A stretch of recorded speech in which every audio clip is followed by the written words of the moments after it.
paz do Senhor, discípulos do Mestre, como que vocês estão? Em nome de Jesus, espero que todos vocês estejam bem, para a glória do nosso Deus.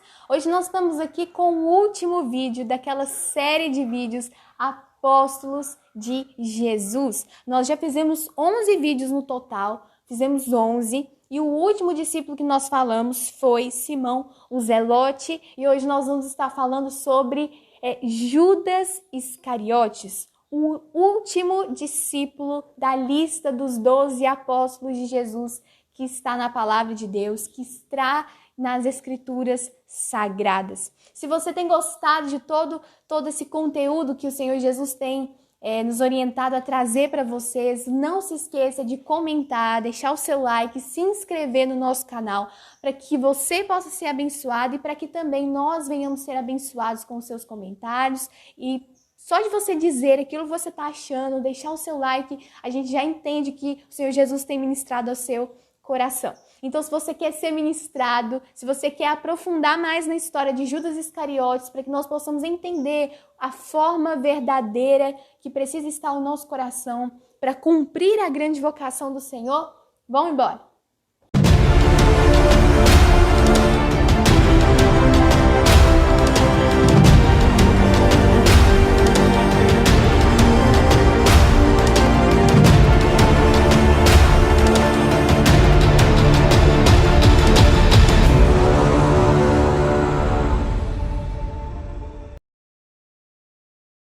Judas Iscariotes foi um membro do grupo dos 12 apóstolos de Jesus, onde durante 3 anos Jesus ele vai preparar os discípulos, durante 3 anos Jesus vai realizar os seus milagres, durante 3 anos Jesus vai ensinar coisas sobre o reino dos céus, as boas novas de Deus, as boas novas do reino dos céus. E Judas estava no meio de tudo isso. Judas foi testemunha ocular daquilo que Jesus fez. Judas participou de todo o ministério de Jesus e até mesmo ele cuidava da bolsa de dinheiro do grupo, do ministério de Jesus. Então Jesus tinha dado essa autoridade para Judas, quem cuidava de todo o dinheiro que vinha, quem era responsável por todo o dinheiro era Judas Iscariotes. A versão que a Bíblia defende e que é a verdadeira é que Judas Iscariotes, depois de 3 anos com Jesus, ele vai entregar Jesus ao Sinédrio por 30 ciclos de prata. Exatamente isso que você entendeu. Simão oh glória! Deus! Glória a Deus! Judas Iscariotes, ele vai trair Jesus por 30 moedas de prata. Ou seja, Judas, a gente acabou de dizer que Judas cuidava da bolsa de dinheiro do grupo do ministério de Jesus. E agora, no final do ministério de Jesus, ele vai trair Jesus por dinheiro. Muito bem. Judas, ele vai trair Jesus por 30 ciclos de prata. E sabe o que era esses 30 ciclos? Sabe pelo que se pagava 30 ciclos de prata na época de Jesus? Um escravo. Judas estava dizendo que Jesus não valia nada, que Jesus não valia exatamente nada. Porque para você entregar alguém que você ama, é impossível. É impossível. Alguém que passou 3 anos com você, você viu que ele é o Messias e você ainda vai entregar ele. Ou seja, Judas ele não estava com o coração totalmente entregue ao ministério. Judas não tinha entendido, mas algo interessante que nós vamos aprender, que Deus quer esclarecer isso para nós aqui através da história da vida de Judas, é que Judas provavelmente ele vai fazer parte também daquela seita que nós falamos no último vídeo, vocês lembram? Falamos sobre Simão Zelote, que ele era um zelote, fazia parte da seita dos zelotes. E muitos historiadores vão dizer que Judas Iscariotes também fazia parte da seita dos zelotes. Então vamos entender sobre o que os zelotes acreditavam. Os zelotes acreditavam que o Messias ele viria para libertar Israel das mãos de Roma e ele usaria de força política, de força militar. Então eles esperavam o Messias como um grande líder militar que mataria todos aqueles que não eram judeus que estavam em Jerusalém. Eles iriam matar todo mundo, seria um extermínio da raça daqueles que não eram judeus. Então, Judas Iscariotes viveu com isso dentro da cabeça dele, da mesma forma que Simão, o Zelote. Só que existe uma diferença. Vai existir uma diferença. Simão o Zelote, ele deu liberdade para Jesus trabalhar totalmente na vida dele. Ele viveu e depois viveu esses 3 anos com Jesus, cumpriu o ministério depois que Jesus foi levado aos céus. Então a gente vê que Judas, ele não foi transformado totalmente. Não porque Jesus não transformou ele totalmente, não porque Jesus não queria transformar ele totalmente. Pelo contrário, Judas, ele foi aquele que deu liberdade, legalidade para o próprio Satanás adentrar na vida dele. Ele que deu brecha. Simão, o Zelote, ele se arrependeu totalmente e não deu mais brecha. Mas Judas já é totalmente diferente. E aquilo que a gente sabe sobre Judas é que Judas era o único discípulo dos 12 discípulos de Jesus que não era proveniente da Galileia. Todos os outros vão vir da região da Galileia, menos Judas Iscariotes. O nome dele vai nos dizer de onde ele vem. Judas Iscariotes, ele vem de uma cidade perto da região da Judéia. Tem o deserto da Judéia, então ele morava por aqueles arredores, lá em Quiriote. Esse é o nome da cidade de onde Judas Iscariotes veio. Na época de Jesus era muito comum você falar o seu nome e de onde você vem.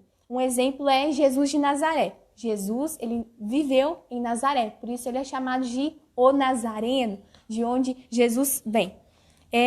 Outra versão indica que como Judas, como a gente falou, pertencia aos zelotes, ele vivia em um conflito interno. Por quê? Ele sabia, na mente dele, né, ele nasceu com aquilo, ele viveu com aquilo que Jesus, o Messias, viria para libertar, usando força. Seria um líder militar, só que agora chega um Jesus, chega um homem que está dizendo ser o Filho de Deus, que está dizendo ser o Filho do homem, que está dizendo ser o Messias, só que ele está indo totalmente o contrário daquilo que ele aprendeu durante toda a vida dele. Jesus vem derramando um amor por todos aqueles que ele vê, que Judas Iscariotes começa a se questionar dentro de si, mas está errado. Não é esse, eu fui enganado, esse não é o verdadeiro Messias que deveria vir. Então, ao se ver diante de uma nova visão de mundo, ou seja, pacífica, humilde, de um comportamento totalmente oposto ao esperado por ele, Judas teria entregado seu mestre ao sinédrio com a esperança de vê-lo, olha para você ver, agir como dirigente radical desejado, o rei da esfera material, não o do reino espiritual. Então, a gente pode pensar que Judas Iscariotes, ele teria entregado Jesus para ver, não, se eu vou entregar ele ao sinédrio. E se ele for verdadeiramente o Messias, ele vai se levantar, ele vai usar de toda a força agora para exterminar todos aqueles que vão crucificar ele, para exterminar todos os romanos, porque Judas queria ver Jesus sendo o rei físico e não o rei espiritual que o Velho Testamento já tinha profetizado sobre Jesus. O reino de Jesus é eterno. É um reino espiritual que nunca terá fim. E um dia esse reino espiritual ele vai se ligar com o físico. Um dia Jesus vai voltar de novo e vai reinar sobre toda a terra e sobre todos os céus, sobre tudo aquilo que é dele. Mas Judas não estava sabendo esperar. Judas queria naquele momento, Judas queria que Jesus fosse o rei deles, o rei militar, né, que os zelotes esperavam. Então, dotado do poder de realizar milagres, ele com certeza se libertaria e venceria os seus adversários. Essa teria sido a esperança de Judas. Então Judas achou que entregando Jesus, ele iria meio que enfezar Jesus e aí ia fazer com que Jesus se tornasse um líder militar que iria com seu poder destruir todo mundo, destruir os adversários, só que a gente sabe que não foi bem assim. Afirmam as interpretações convencionais que Judas Iscariotes seria um dos mais precoces apóstolos, bem como um dos que detinham maior nível cultural, sendo por este motivo escolhido para ser o tesoureiro do grupo. Então, aí, como a gente falou no comecinho do vídeo, a gente começou falando exatamente sobre isso. Alguns se baseiam nesse fato para argumentar que ele sempre cultivou a ganância durante toda a vida dele. Então, era normal ele roubar, era normal, a palavra fala nos evangelhos que Judas Iscariotes tinha o costume de tirar aquilo que era colocado para o ministério. Então, vamos dar um exemplo. É igual aquela passagem da mulher que vai derramar um nardo puro aos pés de Jesus. O que Judas Iscariotes vai falar? Não faz isso, você deveria ter vendido. E aí, com esse dinheiro que você teria vendido, você daria ele, você ajudaria os pobres, você daria ele para o ministério. E, na verdade, os próprios, acho que foi João, no Evangelho de João, que vai retratar melhor. E aí João vai falar, na verdade, Judas não estava se preocupando com os pobres, ele não se preocupava com os pobres, pelo contrário, ele tinha o costume de tirar da bolsa, né, de dinheiro aquilo que era colocado ali. Então, Judas sempre praticou a ganância, sendo por isso escolhido para realizar a terrível traição em troca de um valor que correspondia ao preço de um escravo. Então, iria acontecer de qualquer maneira que Jesus fosse crucificado? Sim. Poderia não ter sido Judas Iscariotes. Só que ele foi o único que deu brecha. O único que não tinha fechado ainda aquela brecha de ganância que tinha na vida dele. Depois da última ceia, como a gente sabe na palavra de Deus, pouco antes das comemorações da Páscoa hebraica, Judas parte para alertar os sacerdotes enquanto Jesus se dirige ao Getsêmani para orar. Então, a gente sabe que teve a última ceia, e na última ceia, João, o discípulo amado, vai perguntar: Jesus, quem é o traidor? Porque, como a gente já falou, João era o discípulo amado e tinha completa liberdade. E João vai perguntar: Senhor Jesus, quem é? E Jesus vai mostrar que era Judas Iscariotes. E a partir do momento que Jesus entrega o pão molhado para Judas, Satanás entra nele e Judas vai procurar os sacerdotes para avisar os sacerdotes para onde Jesus estava indo, como que ia acontecer. E segundo as Escrituras, Jesus sabia tudo o que iria ocorrer. E neste momento pedia forças e coragem ao Pai, mas não há comprovação científica dessa predestinação de Iscariotes.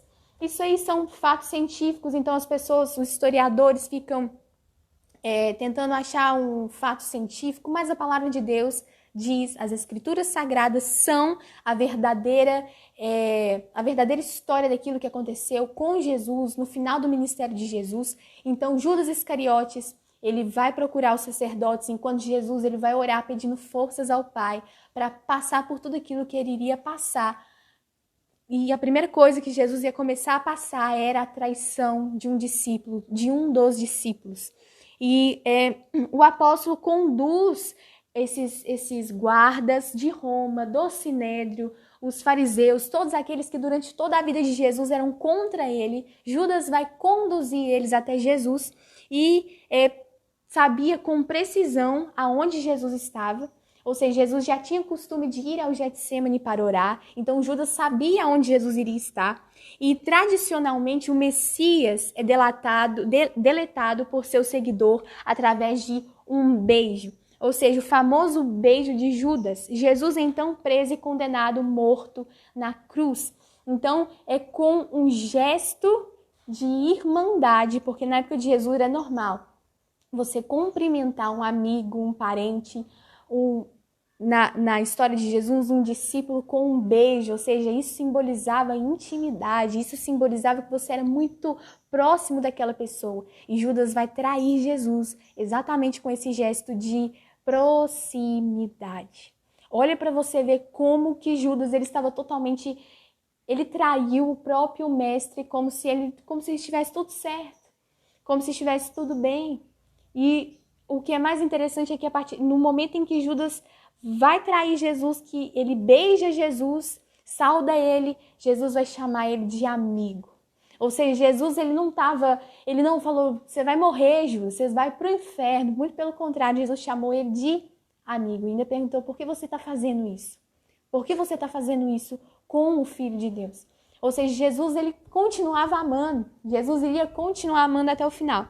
Sejam quais forem as motivações de Judas, neste instante, segundo os relatos bíblicos, o apóstolo ele se arrepende de uma maneira terrível e ele vai atrás dos fariseus e devolve as 30 moedas de prata e sai correndo e vai se suicidar enforcado. Então Judas ele ficou tão deprimido depois disso, ele viu o que ele tinha feito, ele viu que verdadeiramente Jesus era o Filho de Deus e ele viu que não tinha volta, então ele corre até agora os sacerdotes, o povo que estava contra Jesus e entrega, e os sacerdotes não queriam usar, eles não usaram aquele dinheiro para colocar no altar, porque era um dinheiro de sangue, ou seja, os sacerdotes sabiam que o dinheiro estava impuro, porque eles tinham pagado Judas para poder entregar um homem para ser morto. Então, aquele dinheiro estava impuro. Por isso, eles compraram um lugar que até hoje se chama Campo de Sangue, que está em Israel, em Jerusalém. Está bem ali, onde serviria para um cemitério. Durante muitos anos foi usado para várias coisas. Até na caravana que a gente foi, a gente viu esse Vale do Sangue, o Campo de Sangue, que foi comprado com o dinheiro que Judas traiu Jesus. Então, depois disso, Judas ele vai embora e ele mesmo, né, se mata sendo enforcado. Então, a gente vê como que Jesus, deu a oportunidade para todos. Mas Judas Iscariotes, ele não quis. E na palavra de Deus, Judas é chamado como filho da perdição. Então, que através dessa história da vida de Judas, venhamos entender como nós devemos agir mediante todas as oportunidades que o Senhor Jesus tem nos dado. Esse é o último vídeo, né, da série de Apóstolos de Jesus, e terminamos essa série de vídeos com a história desse apóstolo que renunciou, né, Jesus por outras coisas, por bens materiais, por aquilo que era passageiro, e o que ele recebeu no final foi a morte e a condenação eterna.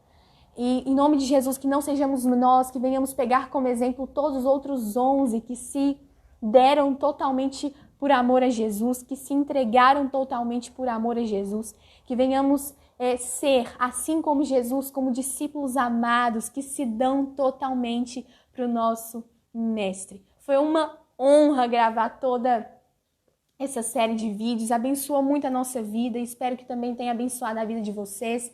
Não se esqueça que o nosso propósito é ser assim como Jesus. Nós amamos muito você porque somos irmãos em Cristo, fazemos parte da família, do corpo de Cristo Jesus.